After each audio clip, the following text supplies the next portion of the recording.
E aí, galerinha do bem, como é que vocês estão? Espero que estejam bem. Aqui quem fala é a professora enfermeira Juliana Gueno e hoje nós vamos dar continuidade à nossa segunda parte do vídeo sobre fisiologia do envelhecimento. Vem comigo. Então, este quadro aqui, nós falamos sobre ele lá passada. Aqui eu te falei sobre a perspectiva de pessoas com mais de 80 anos de idade na população, desde os anos de 1980 até 2050. Volta lá e dá uma olhada que tá bem show de bola, ok? Vamos lá. Agora eu vou te falar a diferença entre senescência e senilidade. O que é envelhecer com senescência e o que é envelhecer com senilidade? Para que tu entenda melhor, eu vou te passar o conceito primeiro sobre senescência. Senescência ou senitude. O que significa isso? É resultado do somatório de mudanças orgânicas, funcionais e psicológicas próprias do processo de envelhecimento. O que significa isso? Senescência significa eu envelhecer normalmente. Mas como assim, professora? As pessoas não envelhecem normalmente? Sim, as pessoas envelhecem normalmente. Porém, contudo, entretanto, todavia, umas envelhecem com mais qualidade de vida, com menos doença, né? E outras envelhecem com menos qualidade de vida e com mais doença. No caso da senescência, é o envelhecimento mais natural. É o envelhecimento com menos doença e com mais qualidade de vida. É um processo orgânico, fisiológico, natural, próprio do teu organismo, ok? Já a senilidade é que o conceito diz que é modificações determinadas por afecções ou distúrbios que acometem pessoa idosa. E ela é considerada também o estágio final da senescência, quando o risco de mortalidade beira os 100%.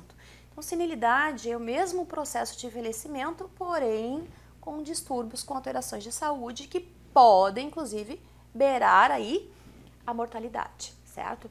Então, envelhecer com senilidade significa um envelhecimento com uma qualidade de vida inferior, né? Com processos patológicos, com processos de doenças aí, com comorbidades.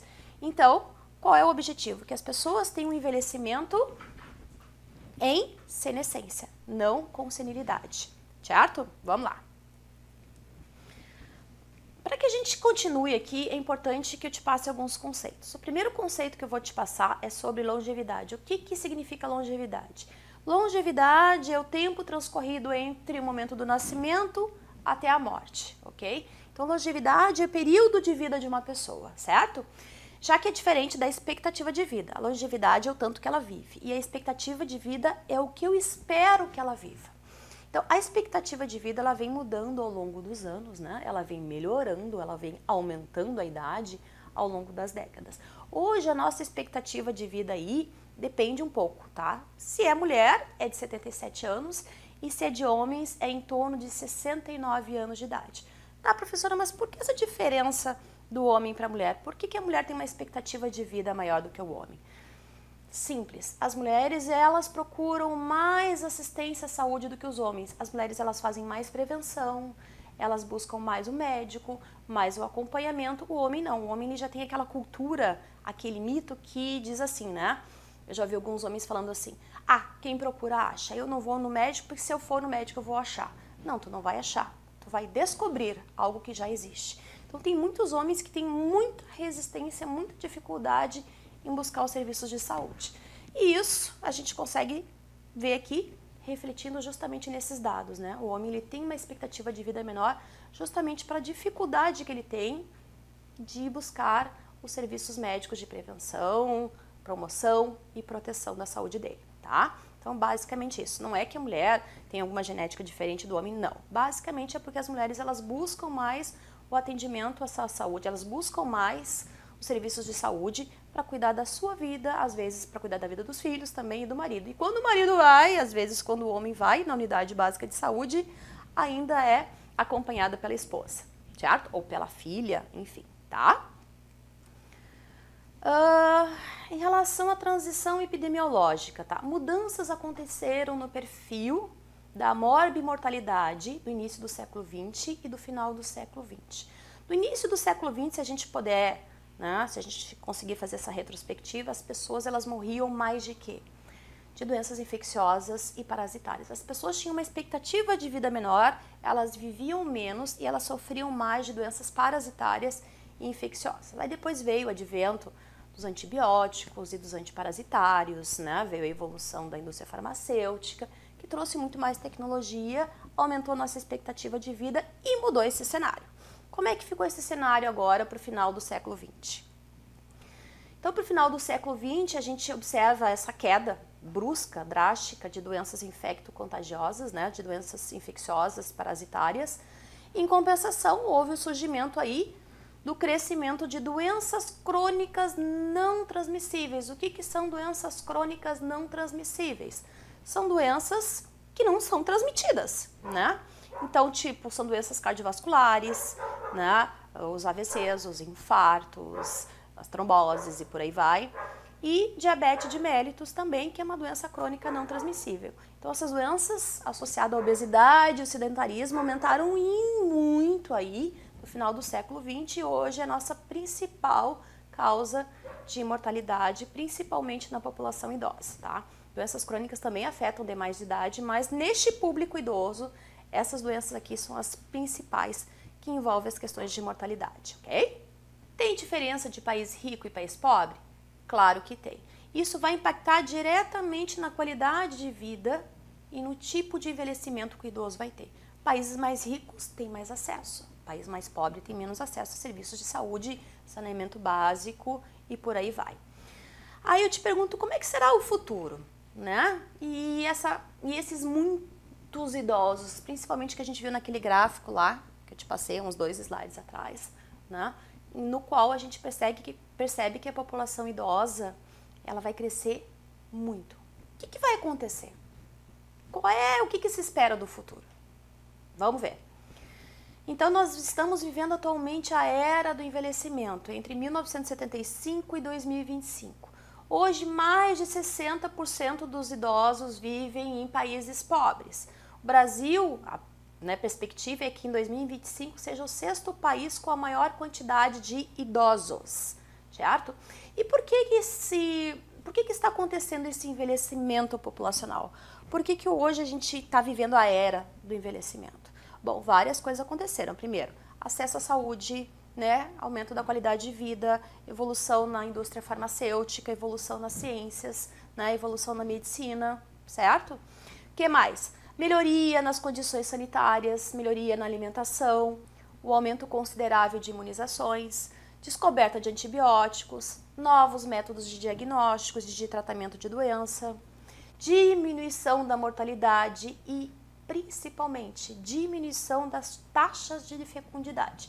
O que significa isso? E está nascendo menos pessoas. E por que está nascendo menos pessoas? Primeiro, o advento dos anticoncepcionais, então foi uma revolução para as mulheres, né? Porque elas puderam determinar o momento em que elas iriam ter os seus filhos. Se tu comparar com a tua geração, 2 gerações atrás, a tua avó, tua bisavó, quantos filhos eles tiveram? Quantos filhos elas tiveram? Quantos filhos a tua mãe teve? E quantos filhos tu pretende ter? Tá? O que está acontecendo com as mulheres hoje? Primeiro, elas utilizam os anticoncepcionais, elas conseguem fazer o seu planejamento familiar, né? Elas estão mais inseridas no mercado de trabalho, elas estão tentando equiparar a renda com a renda dos homens, veio a questão da estética, que ela busca mais a estética, veio a questão da urbanização, né? Então menos crianças nascendo. A expectativa de vida aumentando, a qualidade de vida aumentando, o que acontece? Nós estamos no que antigamente era uma pirâmide, né? Muitos jovens, adolescentes e poucos idosos, hoje nós estamos quase que uma pirâmide invertida, ou num quadrado. Então, mais ou menos a mesma população de idosos e a mesma população de jovens. Por isso, nós estamos vivendo hoje era do envelhecimento em decorrência desses fatos aí. Outro conceito que é importante para ti, fragilidade. O que significa fragilidade? Tá? Estamos nos referindo aqui ao idoso. O que significa? Ela significa, conceitualmente, uma síndrome multidimensional, né, que era a interação entre a situação clínica, mental e social, né, que acarreta em maior vulnerabilidade devido ao equilíbrio muito instável, diminuição de reserva energética e resistência aos estressores, tá? Maior probabilidade de ocorrência de desfechos clínicos adversos, por exemplo, quedas, incapacidades, hospitalizações, institucionalizações e morte. Então a fragilidade ela está associada muito a essas questões.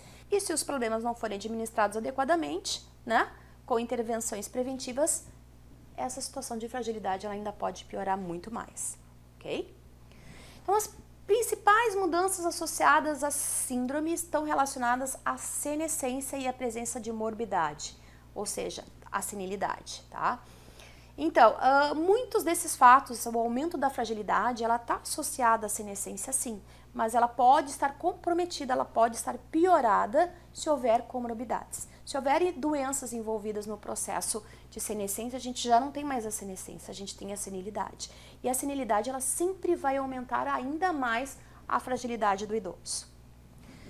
Então, alterações acontecem, né, tanto na senilidade quanto na senescência, mas principalmente na senilidade, que são as alterações neuromusculares, principalmente a sarcopenia. O que é a sarcopenia? Sarcopenia ela significa uma diminuição da massa magra, perda da massa muscular, perda do músculo. Então isso a gente chama de sarcopenia, tá? E nós temos dinapenia, que é a diminuição da força.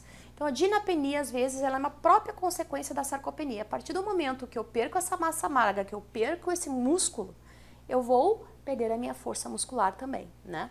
E aí ocorre a dinapenia.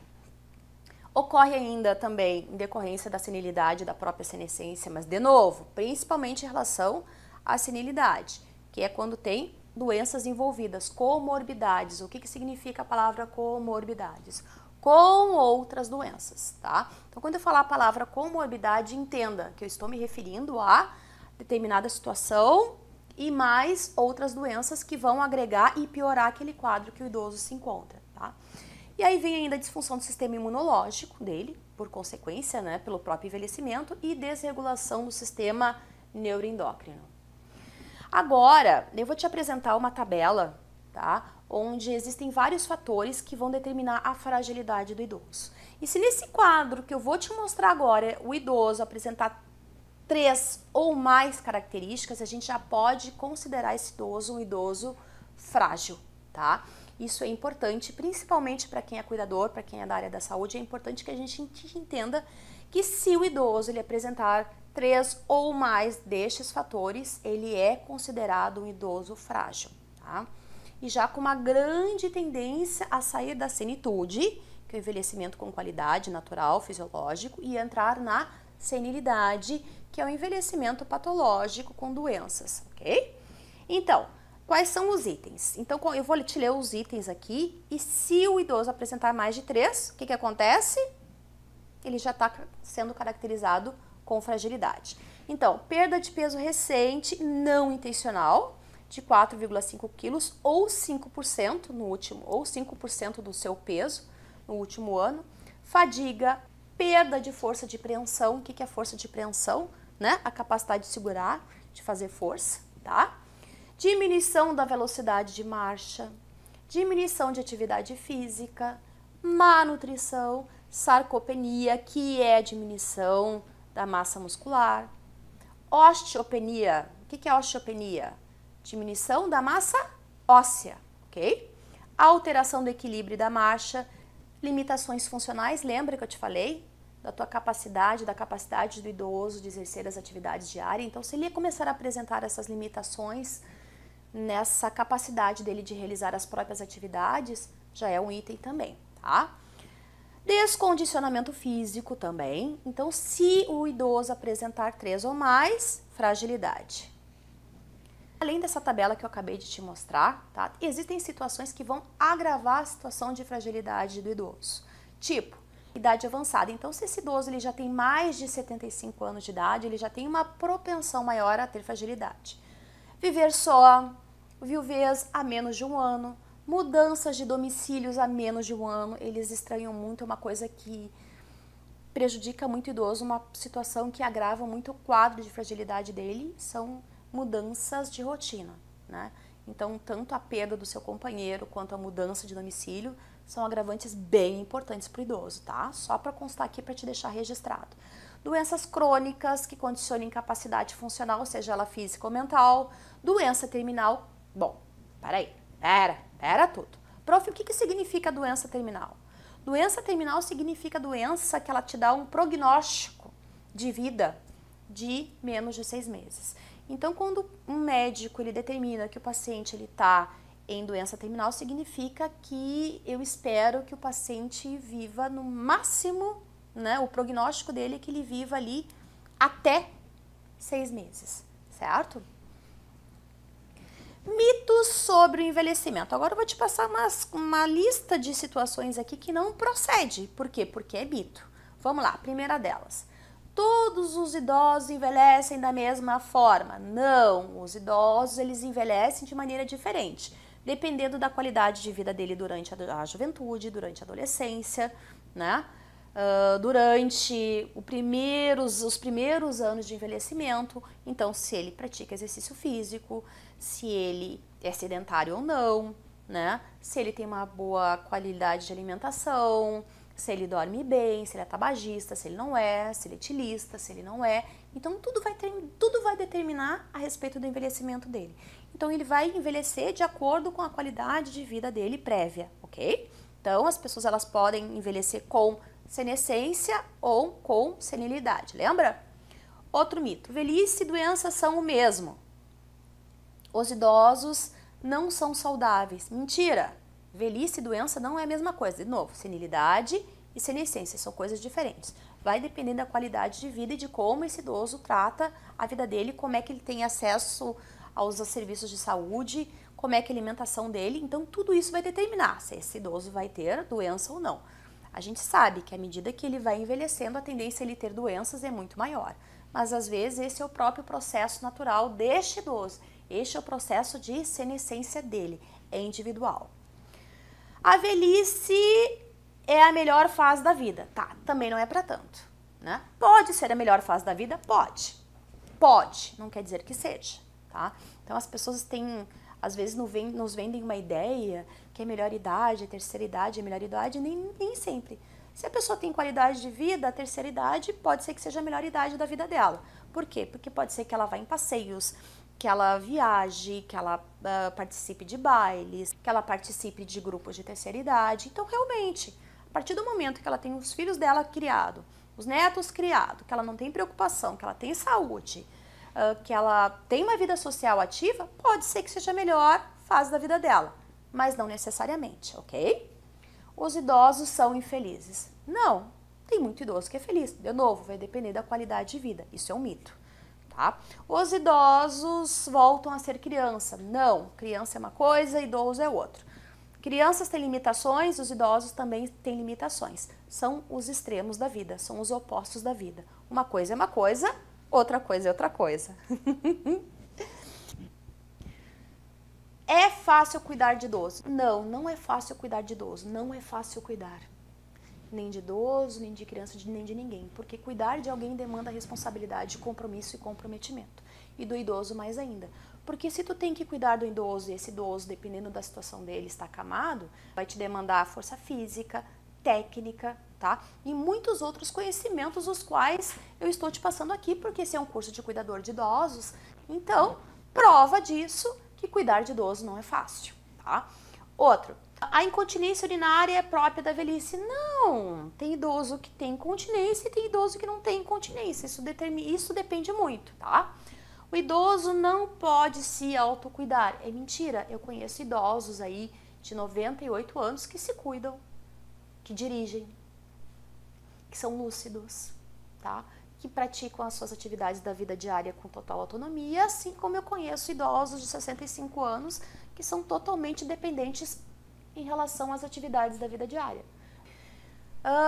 Idoso não sabe ou não pode decidir. Mentira! Se ele tiver as faculdades mentais dele preservado, ele tem autonomia. E se ele tem autonomia, ele vai decidir por ele sim, ok? UTI não é lugar para idosos. Gente, isso não existe. Se o idoso ele precisar de uma unidade de tratamento intensivo, ele vai utilizar sim. Não é porque ele é idoso que ele não tem direito ao cuidado. Ele tem sim, ok? Que mais? O idoso é muito velho para ser submetido à cirurgia? Não. O que vai determinar se ele pode ser submetido à cirurgia ou não é a qualidade da saúde dele, né? É como está o estado de saúde dele. Então o médico vai fazer uma série de avaliações para verificar exames de sangue, enfim, exames de imagem, para verificar como é que está a saúde desse idoso e se ele pode ou não se submeter a uma cirurgia, ok? Ele ser idoso não é uma prerrogativa para ele não se submeter a uma cirurgia. Isso não existe. O idoso não pode fazer atividade física. Mentira! Não só ele pode, como ele deve fazer atividade física. Isso é importante, ok? O idoso não se interessa mais pelos acontecimentos à sua volta. Mentira! Os acontecimentos à sua volta que não se interessam com o idoso. Às vezes o neto não dá atenção, o filho não dá atenção, né? Ou não tem tempo. E aí o idoso acaba se sentindo isolado e acaba ficando quietinho no cantinho dele. O que não quer dizer que ele não se interesse, o que não quer dizer que ele não se posicione, o que não quer dizer que ele não tenha um pensamento próprio a respeito de tudo que está acontecendo à volta dele. Só que às vezes ele não fala, por quê? As pessoas não escutam o idoso. Isso é muito triste, porque ele acaba se recolhendo, já que ninguém me ouve, eu vou ficar quieto no meu canto. E aí as pessoas acham que ele não se interessa, ele se interessa sim, ok? Os idosos não têm interesse em sexo. Mentira! Mentira, mentira, mentira. Vou te contar uma historinha. Quando eu estava na estratégia saúde da família, eu recebi uma idosa para fazer um preventivo. Ainda brinquei com ela, mas a senhora nem precisava mais fazer preventivo, tem 90 anos. Não deve nem fazer mais sexo. Claro que eu tinha intimidade, eu podia brincar com a idosa neste nível. Ela disse, faço sim, minha filha. E aí, como é que ficou a cara da professora? Eu queria me esconder embaixo da mesa. Eu digo, nossa. E bem faceira, falou assim, ó, faço sexo dando aquela risadinha assim. Eu digo, é isso aí. Eu digo, quem dera, né? Então, é um mito. Idosos fazem sexo sim, ok? Os idosos são inúteis. Esse aqui eu não vou nem responder, nem vou comentar. Os idosos não são inúteis. Às vezes, é os familiares que tornam os idosos inúteis por não dar atenção a eles, ok? E é possível impedir o envelhecimento? Não. Não é, querido, não é. Não tem como, bem quem dera. O que a gente consegue fazer? A gente consegue aumentar a qualidade de vida, a gente tem mais medicação à nossa disposição, a gente tem mais tecnologia, a gente consegue retardar o envelhecimento. Mas impedir, impossível ainda, meu amigo. Não sei daqui a uns anos. Por enquanto é impossível. Ok? Aqui estão as referências bibliográficas que eu vou deixar para ti. Te agradeço por ter me acompanhado aqui nessas duas aulas sobre fisiologia do envelhecimento. A gente falou por cima, a gente vai falar depois nas próximas aulas situações mais específicas, principalmente quando a gente for falar sobre doenças, tá? Beijão no coração. Ah, outra coisa, não te esquece. Te inscreve no canal, compartilha o vídeo, tá? Indica pro teu amigo. Se tiver dúvida, deixa aqui nos comentários, me manda um e-mail, deixa no link específico aqui na área específica para dúvidas que eu vou te responder, tá bom? Beijo, fui, tchau, tchau.